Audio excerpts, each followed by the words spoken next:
अच्छा आओ सर हम कहो तनिया कि कहाँ जाता सोन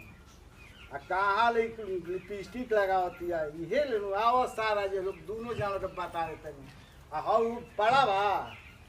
पड़ावा के तब मारम नु के ओकर जा हौ मोटकी ढेर बोल तुम कहो तनी कि इसी चर्चा ना निकल बिलो चली ना जी का देरी कर बनी चली जा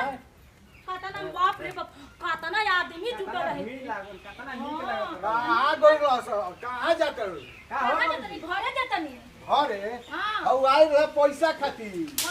के पैसा खातिर जेकरा 20000 रुपया ले रो बस हमनी के कहले नहीं कि पैसा ले ले असई का कहम जी बाबूजी ऐसा ही हां कहीं तू कहाँ ले आवताटे गाय लगल हम खबर देता नी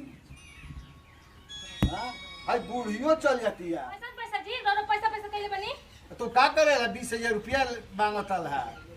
पैसा हां जिना जी हमारे द्वार पे पैसा मांगे ना उनकर गुड़िया काट दे हम पैसा कहले नहीं के ले ले बुझाई लो हां हां वैसे ही आगुल हा तब ताई तो पूछबे करो ओकरा ले के रहो जी के आई रहे अरे हो डमरिया ही रहे देखी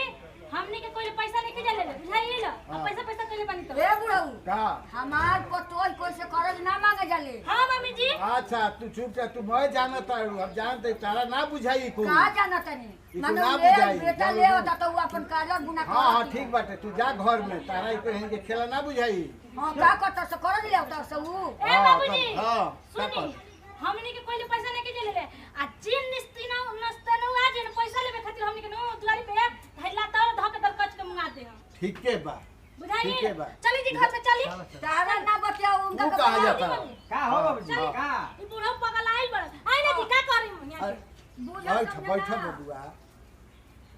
तू पैसा नहीं खदे कहाँ कमात रहो देखत है लिपस्टिक लगावती है काजल लगावती है हई सोना के गर्दन में के पहने दिया कान में पहने कहाँ ले आवता कहां ले आवता की निका होता किन के तू किन लेता तो के कीमत है तू का करे आई रहल हा के का करे 20000 रुपया में हम का जानता नहीं क्या करे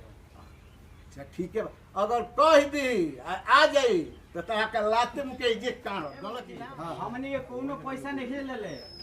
कोई ले नहीं जानता हमनी के बोले तो चाचा हमनी का जानता के आई रहो तू काहे कते रह तू कहाँ से लिया तो दोसर भत्ता के लिए बिया ऊ काहे के होता दोसर- पे आए काहे के दोसर भत्ता? कहाँ तो देते नहीं खो समझ तो कहाँ से ऊ पैसा होता कहां ले होता हाँ तब करे तो तुम्हारा हैं? तोड़ा का ना हो बता, तुम्हारा तोड़ा का मरता नहीं हैं? तू कहाँ ले ऊ करती है कहाँ से लिया होती है कहां से ले होती है हाँ कहीं से होता मैं तारो राजीव बाबा हाँ। को तो ही आईली हाँ बुलाइए। आ गइल अपने माई दादा के बुलाओ तार दादा आ गइल हमार माई ही हो तार माई ने तो कही हिया ओ भाई बड़ा वो डाफत है तू हूं डाफत तार दादा आ गइल बाप पागल हम का बुलाओ चिन्हता नहीं जल्दी बोलिए अपने मैडम जी तो के बुलाओ अपने माई के सुनो तड़ू हो बुलाओ बड़ा डाफत है है देखो के दवाई बा के हरन है देखो तो देखा है तार दादा आ गइल दादा बड़ा सहारे बसा बाबू हुआ। दादा लागत नहीं बुढ़ को हाँ। हमार कोई ना जा। का हो का काम बा 20000 रुपया देले रही 20000 रुपया दिया बा 20000 रुपया वो कैसन वो कैसन वो ले नहीं तो नहीं के पता वो कैसन साइन ऑन करे बड़ा का आज बड़ा पगला गुल बड़ा का है जले बताओ ना